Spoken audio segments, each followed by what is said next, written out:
ಸಹೋದರ, ಈ ಇವತ್ತಿನವರೆಗೆ ಊಟೋಪಚಾರವಿಲ್ಲದೆ ಎಲ್ಲಿಗೆ ಹೋಗಿದೆಯೋ? ಹೊರದಲ್ಲಿದ್ದೇನಪ್ಪ.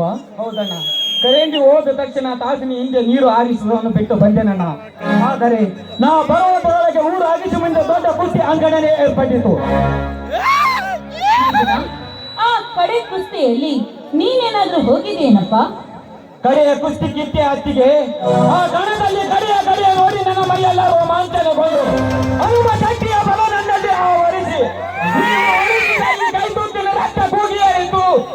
ಆ ಕಡೆ ಒಗೆದು ಬಂದವರದ ಕಡೆ ಕೀಳೊಂದು. ನನಗೆ ತಿಳಿಯದೆ ಈ ಊರಲ್ಲಿ ಕುಸ್ತಿ ನಡೆಯುತ್ತಾ ಸಹೋದರ?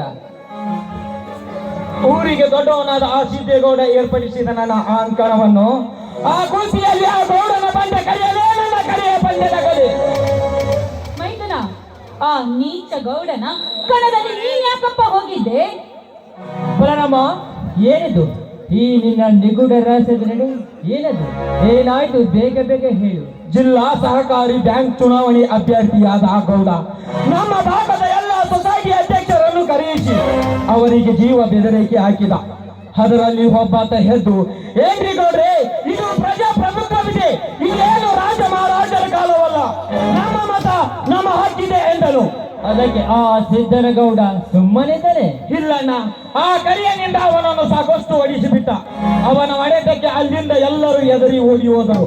ಅಲ್ಲಿ ನಿಂತಿದ್ದವನೇ ನಾನೊಬ್ಬನೇ ಮಾತ್ರ. ಮೈದುನ, ಆ ಕ್ರೂರಿಯ ಮುಂದೆ ನೀನ್ ಯಾಕಪ್ಪ ನಿಂತೆ? ಆತ ಕ್ರೂರಿಯಾದರೇನು, ಮಹಾರಾಜ ಕೌರವ ದುರ್ಯೋಧನಾದರೇನು? ಆತ ಗೌಡ ನನ್ನನ್ನು ನೋಡಿ ನೀಚೆ ತಿರುಗಿ ಏನೆಂದೆನೆಂದು ಗೊತ್ತಾಣ್ಣ. ಏನರೇ ಅರಾಮ್ಕೋರ್ ರಾಮಲಿಂಗನ ತಮರ ನೋಡಿ ನೀನು ಯಾಕೆ ನಿಂತಿಯಲ್ಲ ನನ್ನ ಕರಿಯನ್ನು ಹೊಡೆಯಟ. ಗಂಡಸೆ ನೀನಾಗಿದ್ದರೆ, ಈ ಮಾಪನ ಓಟಿನ ಮಗ ನೀನಾಗಿದ್ದರೆ ಬಾರಲೇ ಬಂದು ಖುಷಿ ಆಡಲೇ ನನ್ನ ಕರಿಯನ್ನು ಕೂಡ ಅಂದ. ಮೈದುನ, ನೀನು ಕೂಡ ನಾನು ನಮ್ಮ ಅಪ್ಪನಿಗೆ ಹುಟ್ಟಿದ ಮಗ ಕಣೋ. ಮೀಸೆ ತಿರುಗಿ ಅವನಿಗೆ ಸೆಟ್ಟು ಹೊಡಿಬೇಕಾಗಿತ್ತು. ಸೆಟ್ಟು ಹೊಡೆಯುವುದೇನು ಹತ್ತಿಗೆ?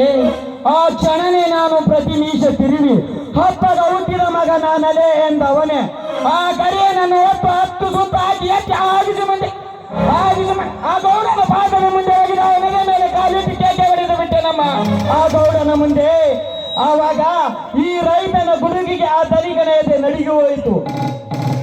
ಇದನ್ನು ಕೇಳು ನನಗೇನೋ ಭಯವಾಗುತ್ತಿದೆ ಸಹೋದರ.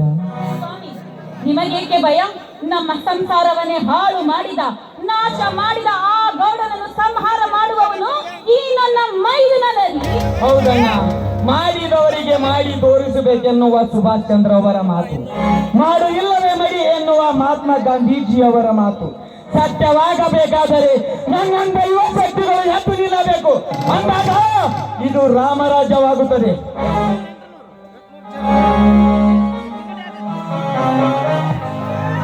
ಅಣ್ಣನ ಮಾತಿನಲ್ಲಿ ಸತ್ಯಾಂಶಿದೆ ಅಣ್ಣ.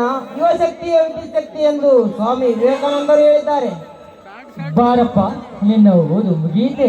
ಪ್ರಥಮ ರ್ಯಾಂಕ್ ಬರುವ ನಿರೀಕ್ಷೆ ಇದೆ ಅಣ್ಣ. ಅದಕ್ಕೆ ನಿಮ್ಮಿಬ್ಬರ ಆಶೀರ್ವಾದವೇ ಕಾರಣ. ನಮ್ಮ ಆಶೀರ್ವಾದಕ್ಕಿಂತ ಈ ಮನೋಭಾವರ ಆಶೀರ್ವಾದ ದೊಡ್ಡದೇ ತಮ್ಮ.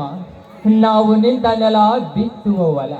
ನಮ್ಮೆಲ್ಲರ ಶಕ್ತಿಯ ಬಲವು ಎಲ್ಲವೂ ಅವರದೇ ಸಹೋದರ. ಈ ಸೌಕಾರ್ನ ಸಂಪತ್ತು. ಹೌದಣ್ಣ, ಪ್ರವೀಣರು ಪದೇ ಪದೇ ಇವರದೇ ಹೇಳುತ್ತಿರ್ತಾರೆ. ಅವರು ನಿಮ್ಮ ಅತ್ತಿಗೆ ತಂದೆಯವರೆಂದು. ಅವರು ಈ ನಾಡಿನ ದೇವರಾಗಿದ್ದಾರಂತೆ. ಹೌದೇ ಅಣ್ಣ?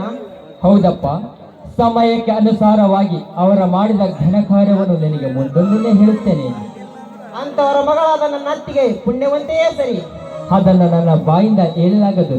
ಬನ್ನಿರಿ, ಈ ಸಂತೋಷಕ್ಕೆ ನಾವೆಲ್ಲರೂ ಕೂಡಿ ಹಾಡಿ ಆನಂದ ಪಡೋಣ. ಇದು ನಮ್ಮ ಭಾಗ್ಯವೇ ಸರಿ. ಬನ್ನಿರಿ.